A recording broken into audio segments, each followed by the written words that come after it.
Bonsoir à toutes, bonsoir à tous, bienvenue sur Voligne, votre télé régionale de proximité. Bonsoir Michel Lutz. Bonsoir K.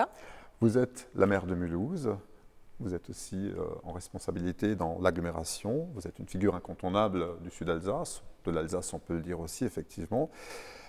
Je vais venir d'abord sur un fait d'actualité. On a appris ce matin le décès par pendaison du maire de Rezé. C'est une ville de 42 000 habitants en Loire-Atlantique.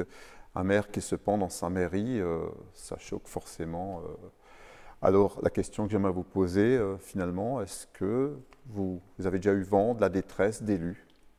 Alors oui, cette détresse, elle existe bien entendu. Et puis on a vu encore assez récemment des élus qui étaient inquiétés, qui étaient souvent menacés de mort. Ça existe malheureusement. Et oui, je comprends la détresse parce que, je le dis souvent, moi j'ai un profond respect pour les maires des plus petites communes. Parce que je crois que dans des grandes communes comme celle que je gère, on a la chance d'avoir tout un staff autour de soi. Dans les plus petites communes, le maire fait tout. Il fait tout. Il est réveillé la nuit, il sort quand il y a un incendie, il s'occupe de ses habitants. Et je pense qu'à un moment donné, ces maires peuvent avoir une impression de solitude, une impression peut-être aussi de burn-out, parce que je pense que ces gens-là travaillent énormément et qu'il y ait une forme de détresse à ce niveau-là, oui, je peux le comprendre. Bon, là, en l'occurrence, c'est une ville quand même importante, la 4e de Loire-Atlantique. Les maires, effectivement, sont en difficulté aussi par rapport à cette société de plus en plus violente, hein, donc les incivilités, le non-respect, peut-être la fonction de maire, c'est quelque chose à quoi vous êtes préparé, à quoi vous êtes confronté? Je crois qu'on n'est jamais préparé à ça.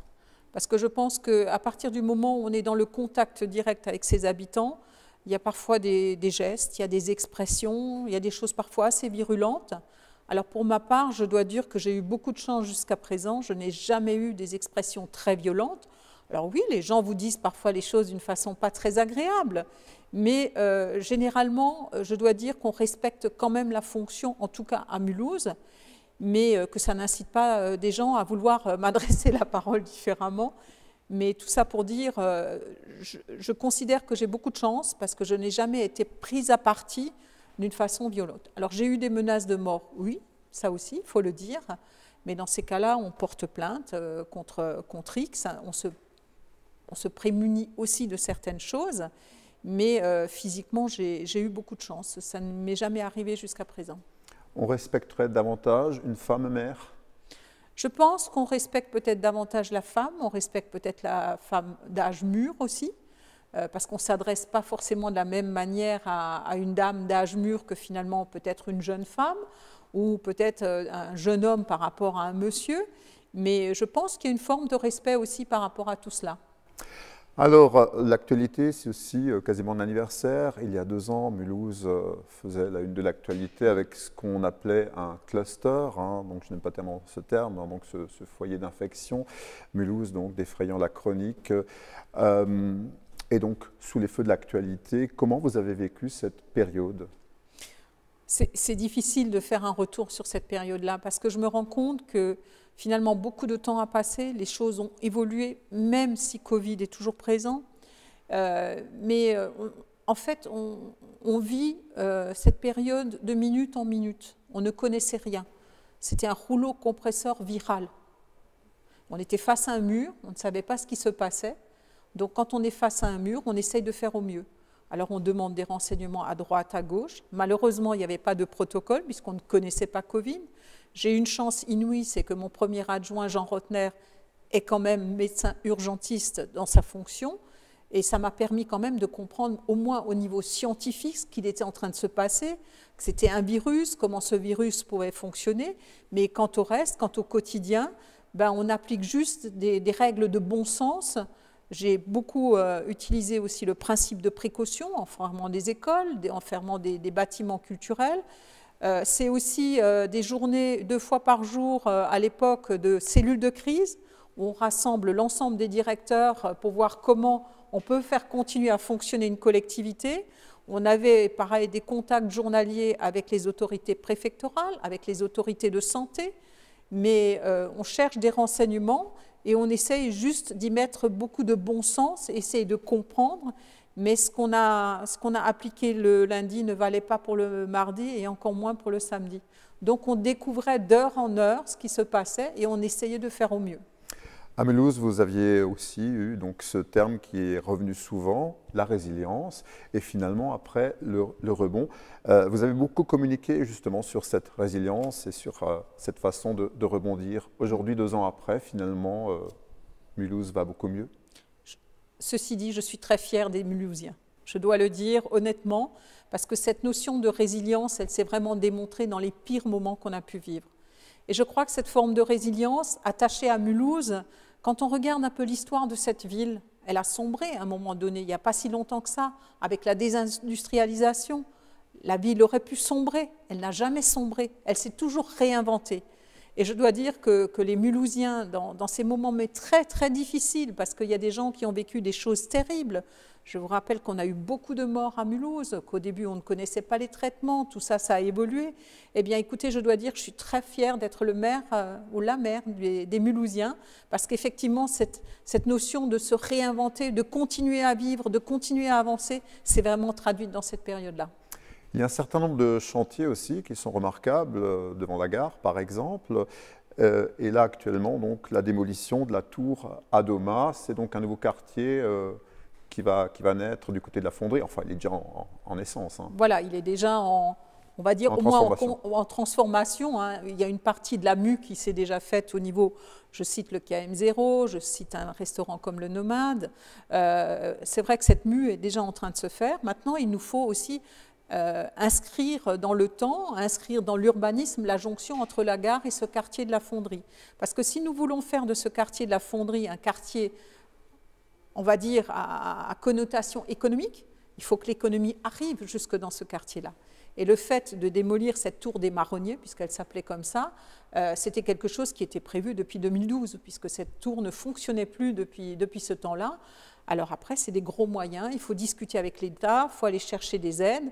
Évidemment, on a eu aussi un souci, puisqu'il y a des martinets à ventre blanc qui nichaient dans cette tour et qui est une espèce préservée. Nous avons beaucoup travaillé avec la LPO aussi pour nous permettre de trouver le bon timing. Enfin voilà, ça a mis 10 ans, mais maintenant cette tour va disparaître. Le quartier gare, c'est vraiment la nouvelle porte d'entrée du nouveau Mulhouse, finalement, une signature. J'ai pour habitude de dire que c'est l'espace premium du sud Alsace. C'est-à-dire, c'est déjà l'endroit où, effectivement, on a les lignes de TGV qui arrivent. On aura peut-être bientôt la liaison ferroviaire avec l'aéroport aussi. Et c'est vraiment un quartier d'affaires qui se développe. Et nous avons souhaité, malgré le fait que nous soyons sur un quartier d'affaires, on a tendance à y trouver souvent des immeubles avec, sur du tertiaire, hein, par exemple sur une fonction tertiaire. Et nous avons quand même voulu faire en sorte que ce quartier d'affaires soit un quartier agréable, d'où les travaux devant la gare qui rendra aussi de nouveau l'eau à ce quartier avec beaucoup de verdure, une implantation avec tout ce qui est végétation également et que nous serons heureux de livrer à la fin de l'année 2022.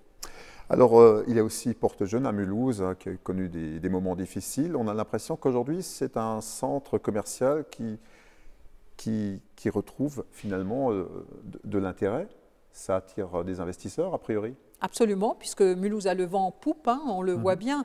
Je veux dire, il y a quelques années, quand on lançait un projet, on avait un projet, 2 projets, ou 1 ou 2 investisseurs qui venaient. Actuellement, quand nous avons un projet, quand nous voulons lancer un projet, on a entre 15 et 16 dossiers qui sont déposés. Ça ne veut pas dire qu'on en retient un parmi ces 16, mais en tout cas, on a la chance de voir arriver les investisseurs. Et comme vous l'avez vu récemment, nous avons eu aussi un excellent palmarès publié par le Parisien. Et c'est la 2e année de suite où effectivement la conjonction logement, trouver un emploi en CDI, fait en sorte que Mulhouse soit la plus attrayante possible. L'image de Mulhouse a changé? Oui, l'image de Mulhouse, je crois, a profondément changé. Et ce n'est pas moi qui le dis en tant que maire. Ce sont les gens qui viennent d'ailleurs qui nous le disent et qui nous le témoignent. Et je crois que Mulhouse n'est qu'au début de sa transformation, puisque vous savez très bien qu'on veut rendre l'eau et la nature en ville. Donc, on veut vraiment avoir une ville où il fait bon vivre. À l'heure où nous parlons, Nice va entrer dans son carnaval, un carnaval sur plusieurs jours. Mulhouse va aussi retrouver son carnaval, enfin? Enfin, nous allons retrouver le carnaval de Mulhouse, bien évidemment. Et nous sommes heureux que cette cavalcade puisse se tenir à un endroit un peu différent, puisque vous avez vu que le centre-ville est en transformation, puisque nous changeons les conduites d'eau. Donc, pour permettre de tenir un carnaval digne de ce nom-là, eh bien, ça se passera du côté de Dornac, près du Palais des Sports. Mais en tout cas, il y a déjà une séquence cette semaine et le carnaval se déplace dans les quartiers aussi. C'est-à-dire que j'ai souhaité vraiment que le carnaval devienne quelque chose qui soit à disposition des familles et des enfants, quel que soit le quartier où habitent les personnes. Les Mulhousiens sont des carnavaliers? Oui. Oui, je crois. Alors peut-être pas carnavaliers au sens des Belges ou au sens des Balois, par exemple, mais je crois, oui, les Mulhousiens aiment leur carnaval, aiment leur cavalcade. Vous évoquiez à l'instant donc ces grands travaux dans le centre-ville, cette conduite du 19e siècle qu'on va changer en partie. Donc ça, c'est aussi un chantier remarquable et assez inédit pour une ville comme Mulhouse. Oui, parce qu'il faut savoir que nous avons cette conduite que nous changeons actuellement. Il faut savoir qu'elle s'étend sur 5 km. Mais c'est la connexion au réservoir et donc c'est une conduite d'eau qui est très très importante. C'était des travaux qui étaient envisagés depuis un moment, mais il faut toujours trouver le bon timing pour faire ce genre de travaux puisque ça impacte la circulation, ça impacte les flux en centre-ville.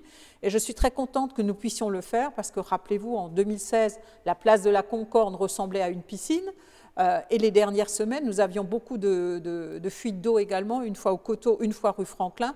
Donc ça veut quand même dire que ce réseau d'eau commence à être obsolète et qu'il faut prendre les mesures nécessaires. Rapidement, sur la politique, donc il y a une campagne présidentielle qui n'intéresse pas une partie des Français. Les gens vous parlent de politique quand ils vous croisent? Très peu. Très peu. Pour ma part, je trouve que la campagne politique pour les présidentielles maintenant, au moment où nous nous parlons, est atone. Je crois que les gens ne sont pas du tout... c'est pas leur quotidien. Je pense que les gens sont plutôt dans l'idée qu'on sort tout doucement de Covid. Les gens vont en profiter pour partir en vacances. Et sincèrement, ça n'est pas leur... En tout cas, il y a très peu de questionnements à ce niveau-là. On va terminer par la question insolite, Michel Lutz. La Saint-Valentin est à nos portes. Comment l'être cher pourrait-il vous surprendre ou qu'est-ce que vous pourriez attendre de l'être cher pour la Saint-Valentin? Écoutez, mon être cher à moi est quelqu'un qui ne fait jamais la cuisine, qui ne sait pas s'y prendre. Donc, s'il me concoctait un petit repas le soir de la Saint-Valentin, là, je crois que je serais vraiment épatée. On vous souhaite plein de bonheur. Merci beaucoup, Michel Lutz, et au plaisir. Merci, K. Merci beaucoup de votre fidélité. À bientôt sur De Ligne et abonnez-vous. De Colmar, la société LK Kunigel et Alsace Destination Tourisme viennent de lancer en ligne avec leur pousse Saint-Patron des rôtisseurs à Port-de-Chaleur.